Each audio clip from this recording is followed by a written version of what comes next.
जय श्री राम।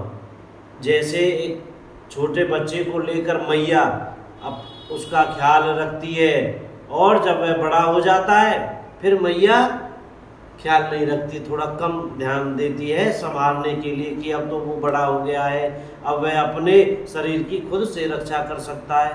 ठीक इसी प्रकार ज्ञानी मेरे प्रौढ़ सयाने पुत्र के समान है। जो ज्ञानी बन जाता है वह भगवान के सयाने पुत्र के समान है, और तुम्हारे जैसा अपने बल का मान न करने वाला सेवक मेरे शिशु पुत्र के समान है। मेरे सेवक को केवल मेरा ही बल रहता है, और उसे ज्ञानी को अपना बल होता है, पर काम क्रोध रूपी शत्रु तो दोनों के लिए है। भक्त के शत्रुओं को मारने की जिम्मेवारी मुझ पर रहती है, राम जी कह रहे हैं, क्योंकि वे मेरे परायण होकर मेरा ही बल मानता है, परंतु अपने बल को मानने वाला ज्ञानी के शत्रुओं का नाश करने की जिम्मेदारी मुझ पर नहीं है। ऐसा विचार कर पंडित जन बुद्धिमान लोग मुझको ही भजते हैं। वे ज्ञान प्राप्त होने पर भी भक्ति को नहीं छोड़ते। काम क्रोध लोभ और मद आदि मोह अज्ञान की प्रबल सेना है।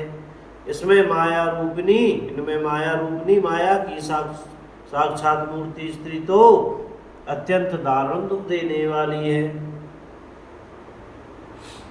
हे मुनि सुनो, पुराण वेद और संत कहते हैं मोह रूपी वन को विकसित करने के लिए स्त्री वसंत ऋतु के समान है। जब तक नियम रूपी संपूर्ण जल के स्थानों को स्त्री ग्रीष्म रूप होकर सर्वथा सोख लेती है। काम क्रोध मद और मत्सर डाह आदि मेढक है, इनकी वर्षा ऋतु होकर हर्ष प्रदान करने वाली एकमात्र यही स्त्री है। बुरी वासनाएं कुमुदों के समूह है, उनको सदैव सुख देने वाली यह शरद ऋतु है। समस्त धर्म कमलों के झुंड हैं, यह नीच विषयजन्य सुख देने वाली स्त्री हिम ऋतु होकर उन्हें जला डालती है। फिर ममता रूपी जवास का समूह वन स्त्री रूपी शिशिर ऋतु को पाकर हरा भरा हो जाता है। पाप उलूक निकर सुखकारी नारी निबिड़ रजनी अंधियारी बुद्धिबलशील सत्य सब मीना बनसी समुद्रिय कहीं फिर भी ना। पाप रूपी उल्लुओं के समूह के लिए यह स्त्री सुख देने वाली घोर अंधकारमयी रात्रि है। बुद्धिबलशील और सत्य ये सब मछलियां हैं, और उनको फंसाकर नष्ट करने के लिए स्त्री बंसी के समान है। चतुर पुरुष ऐसा कहते हैं।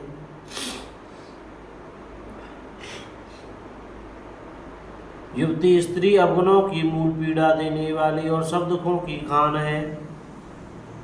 इसलिए हे मुनि, मैंने जी में ऐसा जानकर तुमको विवाह करने से रोका था। श्री रघुनाथ जी के सुंदर वचन सुनकर मुनि का शरीर पुलकित हो गया और नेत्र प्रेमांसुओं के जल से भराए। वे मन ही मन कहने लगे, कहो तो किस प्रभु की ऐसी रीति है जिसका सेवक पर इतना ममत्व और प्रेम हो। जिन्हें भजयस प्रभु भ्रम त्यागी ज्ञान रंक नरमंद भागी। पुनि सादर बोले मुनि नारद सुनहु राम विज्ञान विशारद। श्री राम जय राम। जय जय राम। जो मनुष्य भ्रम को त्याग कर ऐसे प्रभु को नहीं भजते, वे ज्ञान के कंगाल दुर्बुद्धि और अभागे हैं। फिर नारद मुनि आदर सहित बोले, हे विज्ञान विशारद श्री राम जी सुनिए। संतन के लक्षण रघुबीरा कहु नाथ भव भंजन वीरा। सुनु मुनि संतन के गुण कहूँ जिन ते मैं उनके बस रहे हूँ। श्री राम जय राम जय जय राम। हे रघुवीर, हे भव भय जन्म मरण के भय का नाश करने वाले मेरे नाथ, अब कृपा कर संतों के लक्षण कहिए। श्री राम जी ने कहा, हे मुनि सुनो, मैं संतों के गुणों को कहता हूँ जिनके कारण मैं उनके वश में रहता हूँ। सावधान मानद मदहीना धीर धर्मवर गति परम प्रवीणा। श्री राम जय जय राम। सावधान दूसरों को मान देने वाले, अभिमान रहित, धैर्यवान, धर्म के ज्ञान और आश्रम में अत्यंत निपुण। और सियावर रामचंद्र की जय हो। अयोध्या धाम की जय। चमेली वन धाम की जय। श्री हनुमान जी महाराज की जय हो। जय जय श्री सीताराम। राधे श्याम।